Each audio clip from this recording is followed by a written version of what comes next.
Hello అండి, అందరికీ నమస్కారం. ఏజెడ్ హోమ్ ఫుడ్స్కి స్వాగతం. ఇవాళ మనం వేదవ్యాసుని ఆలయానికి బయలుదేరామండి. మీకు చూపిస్తానన్నాను కదా, రండి చూద్దాం.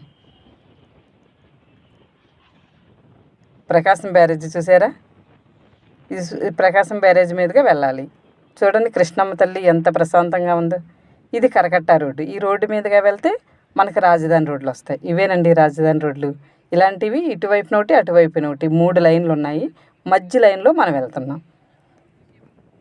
ఇది అమరావతి వెళ్తుంటే వైకుంఠపురం ముందుగా తగులుతుంది.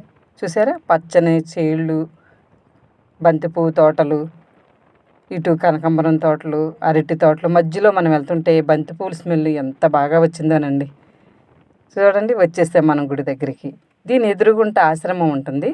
దానికి అటువైపున రోడ్డు ఉంటుంది. ఆ రోడ్డు కొండపై దాకా ఉంటుందండి. అక్కడ స్వయంభూ వెంకటేశ్వర స్వామి ఉంటారు. మీకు చూపించాను కదా ఒకసారి ఆ గుడి దగ్గర. ఆ గుడి కూడా బాగుంటుంది.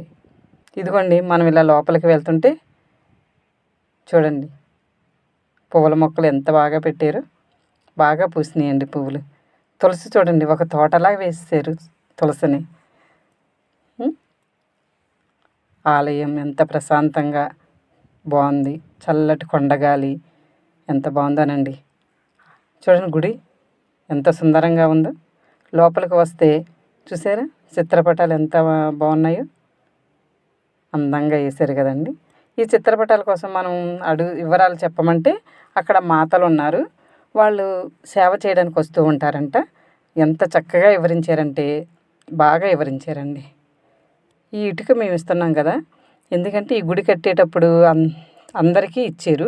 పూజ చేసి ఒక 7 రోజులు తర్వాత మళ్ళీ ఆలయానికి ఇవ్వాలి అని చెప్పారు. మేము పూజలు చేసేసాము 7 రోజులును. అప్పుడు ఇద్దాము అనుకునేటప్పటికి నాకు కొన్ని కారణాల వల్ల ఆ ఇటుక ఇవ్వలేకపోయాము. అందుకని ఇప్పుడు ఇస్తున్నాము. చూసారా, స్వామి ఎలా కూర్చొని ఉన్నారు. చుట్టూ ఋషులు, ఆయన పాదాలండి. ఆయన వేదాలు చెప్తుంటే ఋషులు వింటున్నట్టుగా, అసలు స్పష్టంగా చక్కగా స్వయంగా వచ్చి ఋషులు కూర్చున్నారన్నట్టుగా బాగున్నాయండి విగ్రహాలు. ఇక్కడ భగవద్గీత చాలా బాగా బోధిస్తారండి. మనకి ఈ వేదవ్యాసుని కోసం అంతగా ఎక్కువ తెలియనప్పుడు అసలు మనకి ఆయన విశిష్టత ఏంటో సినిమా రూపంలో చాలా బాగా చూపించారండి. ఇక్కడ చాలా చక్కగా వివరించారు. భగవద్గీత, లలితా పారాయణం ఇలా చాలా రాశారంట ఆయన. ఇక్కడ గురు పౌర్ణమి బాగా చేస్తారంట. వేదవ్యాసుని అంటే గురువే కదండి, ఆయనే విశిష్టత. ఈ గుడి ఎక్కడా లేదంటండి. మనకి మొట్టమొదటిసారిగా మన వైకుంఠపురంలోనే కట్టారంట. అంత సుందరంగా కట్టారండి. ఇదిగోండి, మనం బయటకు వచ్చేసాము. చూసారా ఎంత విశాలంగా ఉన్నాయో. అన్ని సదుపాయాలు ఉన్నాయండి.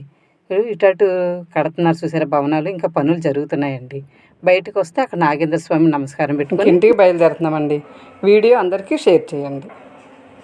మరొక వీడియోతో మళ్ళీ కలుద్దాం. మర్చిపోకుండా వీడియో షేర్ చేయండి.